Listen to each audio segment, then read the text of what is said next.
Hi there friend, welcome back. Today we are filling our freezer with some delicious meals that we can pull out whenever we need them, because frankly I am tired of cooking every single day. So the first thing I am going to be doing is some prep pack. I am blending some ginger and garlic. Some of this is going to go into the freezer and the rest I am going to use in today's cooking. The next thing I'm going to do is to blend up some tomatoes, and I'm going to add some peppers in here too, and this we are going to use in our bean chili together with our chicken curry, and I think our githeri too. No? Okay, I can't remember.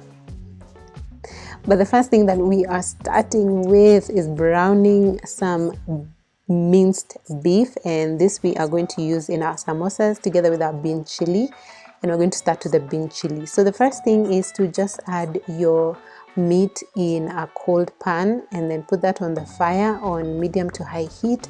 I added some ghee. You can use oil if you like, together with some salt. You can add black pepper if you like as well. I'm going to stir this and cook it until it's browned and the bottom has like a nice brown layer that is going to be the basis of our very delicious bean chili.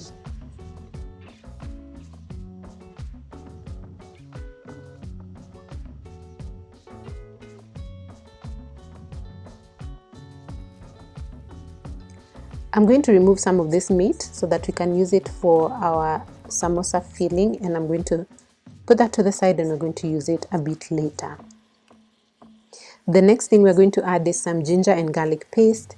Then we'll add some onions that are chopped up, and we're going to fry this until the onions are kind of soft and they don't have that bite anymore. You know, one of the things that I absolutely love and enjoy about taking out time to make big batches of food is that you can knock this out in a very short time. On this day, I wasn't using my food processor, but if you have one, I would highly recommend that instead of chopping everything, if you can do that in your food processor, that will make things go a lot faster. Another thing that made kind of this day a bit longer was the fact that I was making chapati together with samosas, and both of those things are kind of time consuming. So you want to think about that when you're planning ahead on what you're going to make for your big batch cooking. The next thing I'm going to add here is some of that blended tomato together with the blended peppers as well, and we're going to add this and we're going to cook it down and make sure that all the flavors are blended. And we've added some spices in here together with some water, and then later we're going to add some beans, and we're going to just let this stew cook down. And I'm just going to take it back in the house because I'm cooking from the outside, and on this meko I'm going to just place a pan and we're going to start on the chapatis.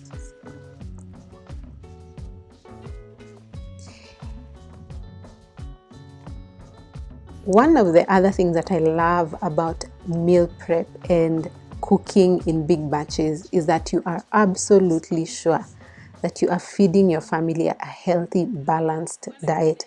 Because let's face it, a lot of the times we are not even sure what we ate yesterday. The only thing that is a telltale sign of whether we are eating healthy is whether our fridges are empty. And that is a good sign. But if you want to have a bit more control on what your family eats and when, I have something for you. I have just launched a meal planning service that you can subscribe to, and every month, straight to your inbox, I will send you a meal plan together with a shopping list so that you can just take out the whole hassle out of meal planning and meal prep. So head on over to the description box below, and while you're down there, please do let me know what you would like to see in future videos. What are the things that you're struggling with when it comes to being in the kitchen? What recipes would you like for me to make for you and for you to see? Do you want to see more desserts or soups or more of this batch cooking? Whatever it is, please go down in the comment section below and write that out right there. And if you haven't already, giving a like to this video helps our little corner of this YouTube channel grow, so that more people are able to find us and we're able to serve you a lot better.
The other thing I like about meal prep and cooking in big batches is the fact that all the recipes that we're going to be making today only get better with time in your freezer. Yes, you heard me. Sometimes we tend to think that if we put food in the freezer, it has that weird taste. And yes, there are freezers from a long time ago that used to give our food kind of an interesting, weird, not really good flavor. But right now our freezers have come a long way, which means you can be able to meal prep and do a lot of food in your freezer without worrying that it will change the flavor of your food. So if that has been your worry, please worry not. If you have one of these newer freezers, and by newer I don't mean like the last 5 years, I mean like the last 10 years. Okay, freezers have come a long way. You can still do your freezer meals and they will only get better. Freezing is only going to put like sort of a pause on your food so that it doesn't go bad, but it also helps to enrich those flavors so that the bean stew or the githeri, the next time you eat it, will have a more deeper flavor than the first time that you cooked it.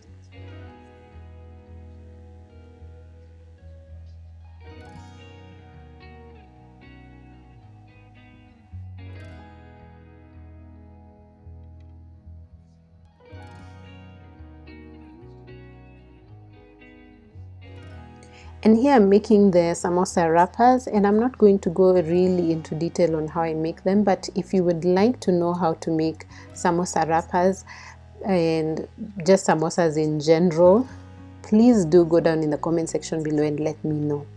That way in an upcoming video I can be sure to make a video on how to make samosas.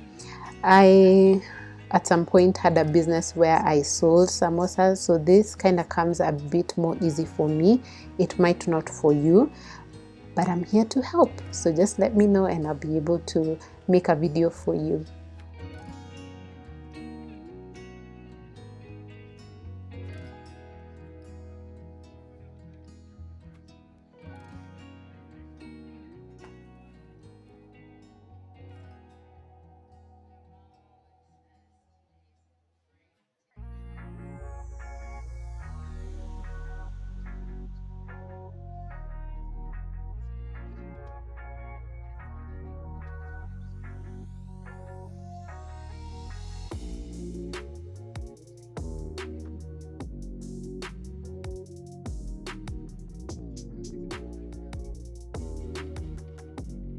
So once I'm done with making the samosa wrappers, I like to trim off that just raggedy edge so that they're a bit easier to wrap up. And these are kind of tiny samosas. I like making these tinier samosas rather than really large ones. And once you're done, you want to cover them because they dry out very, very fast. And to make the filling, I'm going to use the meat that I removed together with some onions And this is some mozzarella cheese that I'm grating up. You can skip the cheese if you don't like cheese, but the cheese made these samosas so good.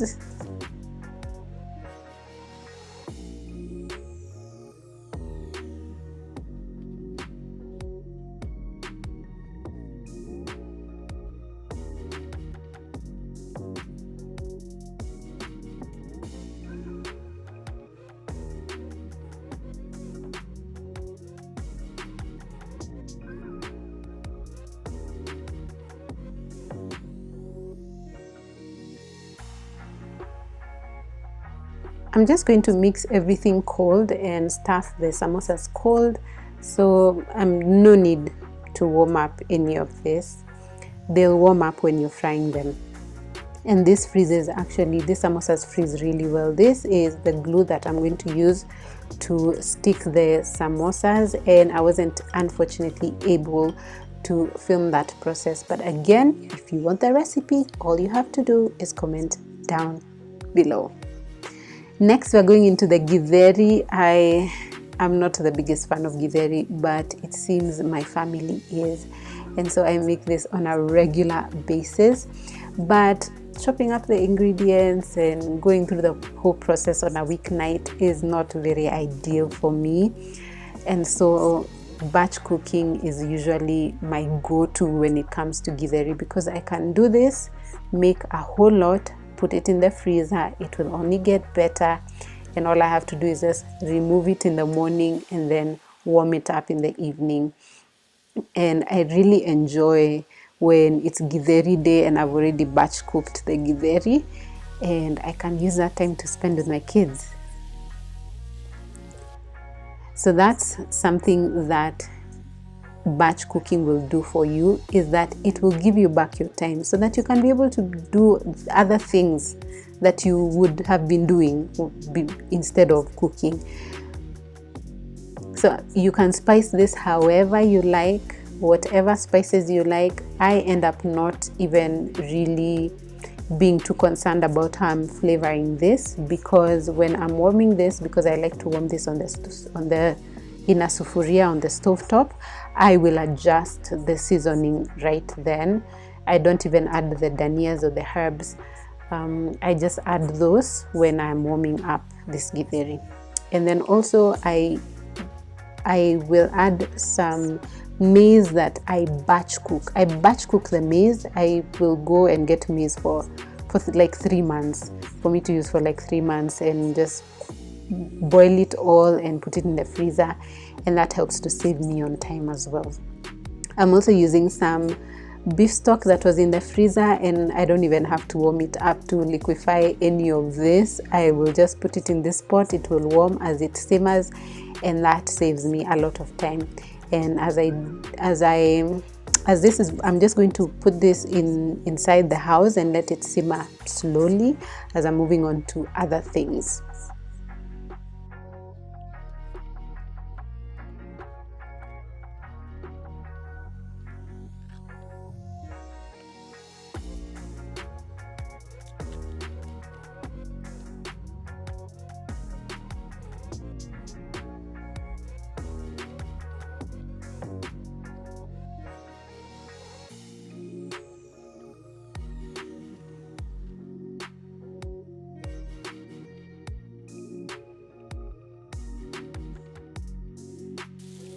Next, we are moving to the chicken curry. This was, I think, my favorite recipe of all of this, because I spice this quite heavily and I like spicy food.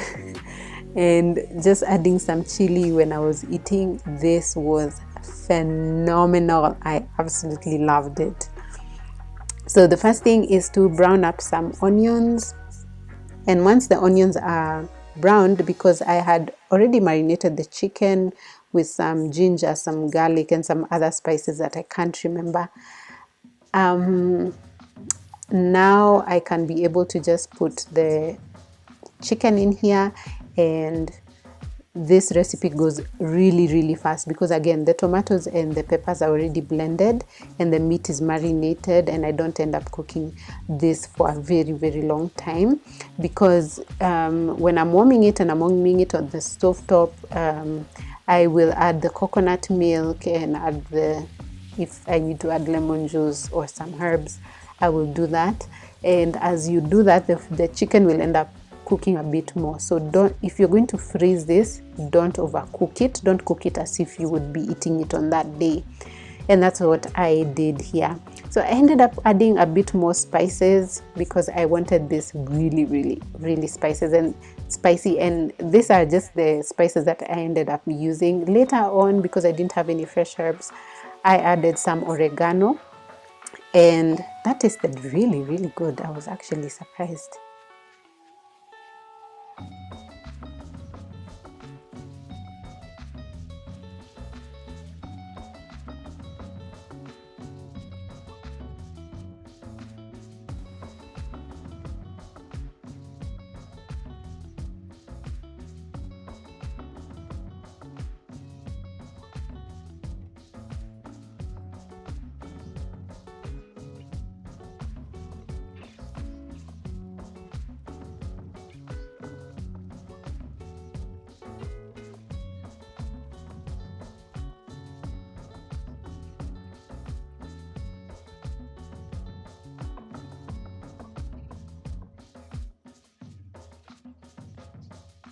Just finished our githeri. I made sure that the peppers and the potatoes were not all the way cooked.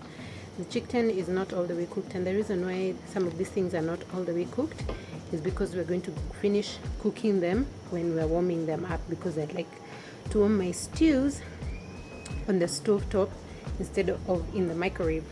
We're going to have this for dinner, which is some some chili, some mincemeat and beef, and the rest I'm going to put it in the freezer.